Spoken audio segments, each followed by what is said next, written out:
আমার বেলায় নাকি একবারই নাকি সবাই চিনে যায় কাজল রেখা বললে, এবং এটা এত পপুলারিটি পেয়েছে। ক্যারেক্টারটার নাম হচ্ছে রাইমা।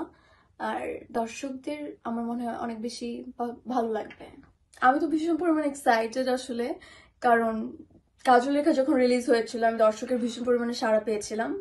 দেশের বাইরে যেখানে যেখানে রিলিজ হয়েছিল পুরো হাউসফুল ছিল, দর্শকদের অনেক ভালোবাসা পেয়েছি দেশে থেকে। সো আমি এবারও অনেক পরিমাণে আশাবাদী। আর নীলচক্র ফিল্মটা একদমই ডিফারেন্ট। কাজল রেখা এক প্যাটার্নের ছিল, নীলচক্র আরেক রকম, পুরা এই প্রজন্মের গল্প। আমার কাছে মনে হয় দর্শক ভীষণ পরিমাণে পছন্দ করবে।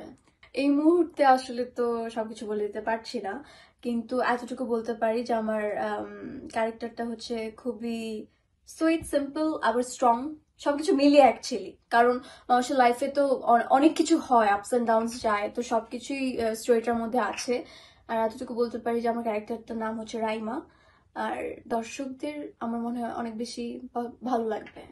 এই মুহূর্তে আসলে এভাবে আমি বলতে পারবো না, কিন্তু আমার কাছে মনে হয় যে আমি খুব বেছে কাজ করি এবং খুব কষ্ট করে কাজ করতে চাই। এখনো অভিনয় শিখছি, শেখার আসলে শেষ নেই। তো আমার কাছে মনে হয় যে আমি শিখে পড়ে নিয়ে দর্শকের কাছে একটার পর একটা কাজ উপস্থাপন করব, এবং দর্শক আমাকে যে পরিমাণে ভালোবাসা দিয়েছে ডে বাই ডে, আমি তাদের কাছে এটাই আশা করবো অনেক ভালোবাসা পাওয়ার।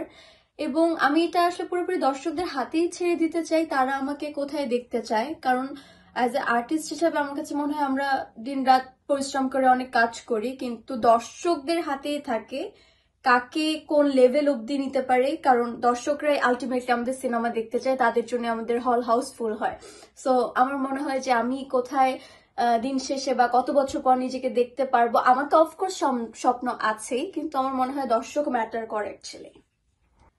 দর্শকদের উদ্দেশ্যে তো আমি বরাবরই এটাই বলে এসেছি যে অ্যাজ এ নিউকামার হিসাবে আমি যেই পরিমাণ ভালোবাসা পেয়েছি আসলে, কারণ সবাই আমাকে বলেছে আমি যেখানেই যেতাম না কেন, কোনো টিভি চ্যানেলে আমি সাক্ষাৎকার দিতে যেতাম বা কারোর সাথে দেখা হতো, মিডিয়া পার্সন কারোর সাথে, সবাই আমাকে বলতো যে যারা বিগত দিনের যারা নায়িকারা ছিলেন তারা নাকি 4-5টা ফিল্মের পর তাদের পরিচিতি বেড়েছে বা চিনতে মানুষজন পারতো না, অনেক কষ্ট হতো। কিন্তু আমার বেলায় নাকি একবারই নাকি সবাই চিনে যায় কাজল রেখা বললে, এবং এটা এত পপুলারিটি পেয়েছে।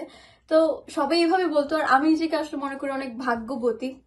আমার লাক হয়তো ভালো, এত ভালো একটা ফিল্ম করতে পেরেছি। সো এই তো আমি এটাই বলতে চাই যে দর্শকরা আমাকে অনেক পরিমাণে ভালোবাসা দিয়েছে, আর আমি এরকম ভালোবাসা সবসময় পেতে চাই দর্শকের কাছ থেকে। আর তারা শুধু ভালোবাসা পেতে চাই না, আমি তাদেরকে অনেক ভালো ভালো কাজ উপস্থাপনও করতে চাই। এতটুকু বলবো, আমাকে অনেক দোয়া এবং আশীর্বাদ করবেন আমি যেন এরকম আরো ভালো ভালো কাজ আপনাদের মাঝে দিতে পারি। Thank you so much.